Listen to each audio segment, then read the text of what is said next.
Let's get more on this now with Chris Doyle, who's the Director for the Council of Arab-British Understanding. He joins us now from London. Good to have you back with us, Chris. The UN says Gaza is being strangled by Israel's siege. Many experts and human rights organisations have warned in the past that Gaza was already being strangled by Israel's 17-year-long blockade of the enclave. So how important is it then for Israel to agree to the opening of the Rafah border crossing with Egypt in order to get those much needed aid supplies into the enclave?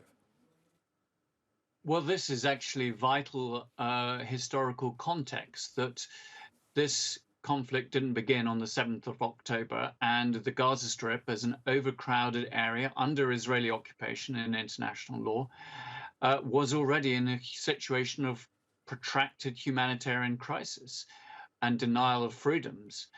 This has now obviously been exacerbated by a huge factor, by the Israeli bombardment, which, according to all the accounts on the grounds and the footage, shows that Israel has not been properly discriminate in the way in which it carries out its military operations. It has decimated whole neighborhoods. It has targeted civilian infrastructure. And of course, it has imposed a siege. Now, that siege means that hospitals will be closing in less than 24 hours. It means that water is running out, that parents are giving their children little sips of water every time they feel thirsty. And therefore, it's absolutely incumbent on the international community to ensure that there is full access for humanitarian aid, safe. So those people, for example, the ones that you've been showing right now in Rafah, are able to be provided for. It's absolutely unconscionable that that is not the case. One of the fundamental rules of war is that any conflict should be between combatants. But as you say, many analysts and observers are witnessing the wanton targeting of civilians in Gaza. But looking just at the humanitarian situation, I mean, that's deteriorating rapidly in the enclave. Residents are struggling to meet their basic needs. They're also struggling to leave northern Gaza for the south after Israel warned that it was gearing up for the next phase of its attack. We know the current aerial bombardment is already the deadliest that Gaza has seen. So how worried are you about the prospect of an Israeli ground invasion of Gaza? Hugely worried. I think I'm worried that we do not see a cessation of hostilities, a ceasefire, as quickly as possible, because the situation is that grave, that severe. I mean, bear in mind that the fatality counts that we know about, which are just going up and up, are probably at the very lowest end of the probability, because many bodies lie under that rubble. You're showing those images now. There aren't search and rescue teams able to go and locate them. So the figures are going to be much, much higher, almost certainly. So a ground invasion will see much further destruction. The last time we saw this carried out by Israel was in 2014, in its 51-day conflict there. But as you say, I mean, the aerial bombardment that has already happened has actually seen a larger loss of life in only a week. So it's extremely worrying. And, you know, an important thing is here that in this conflict between Israel and Hamas, neither side is really paying any attention to the needs of the Palestinian civilian population. You know, as your reporter said, you know, Hamas is continuing the fight. The rockets are still going off.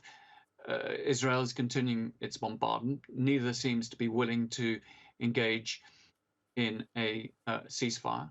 But that is what humanitarian agencies, and I've been speaking to them this morning, are really clear. That is what's needed, and we need the supply of humanitarian aid as an emergency. It is really catastrophic, and I'm afraid that the language and the positions of some, particularly in Europe and the United States, on this issue has dehumanized those Palestinian civilians, that we are not actually standing up for their rights.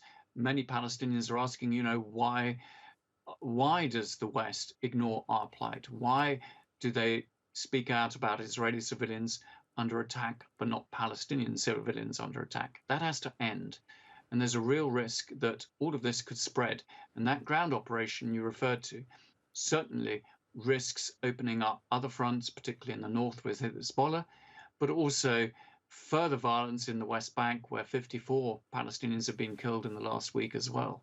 That could spiral out of control. The US Secretary of State Antony Blinken, meanwhile, has returned to Israel as part of his Middle East tour. We're going to delve into that a little later. But the Biden administration is continuing to offer its unequivocal support for Israel, even as its forces kill thousands of Palestinian civilians. So can the Palestinians therefore look to the US as an honest broker in all this? I don't think the Palestinians have ever seen the US as an honest broker, but they understand the reality that the United States is a key player. It's, one of the world's superpowers and has huge influence over Israel. So whether they like it or not, they have to hope that the United States can use its leverage, its influence to change Israeli policy. I mean, to be fair to Secretary of State Blinken, they have managed to get some water turned on in the southern part of the West Bank, but this is pitiful in comparison to the needs that are there at the moment. I mean, we really need to see full humanitarian access and a ceasefire. Anything short of that is sentencing a very large number of people to a loss of life and utterly inhumane conditions. That's not acceptable. We need to get to that ceasefire and then work out a political solution, which is where this is all going to have to end up, a proper political solution, because there is no military solution short of ethnic cleansing. And that is definitely not something anybody should be contemplating. Okay, Chris Doyle from the Council for Arab-British Understanding. We'll leave it there for now. Thank you so much, as always, for joining us on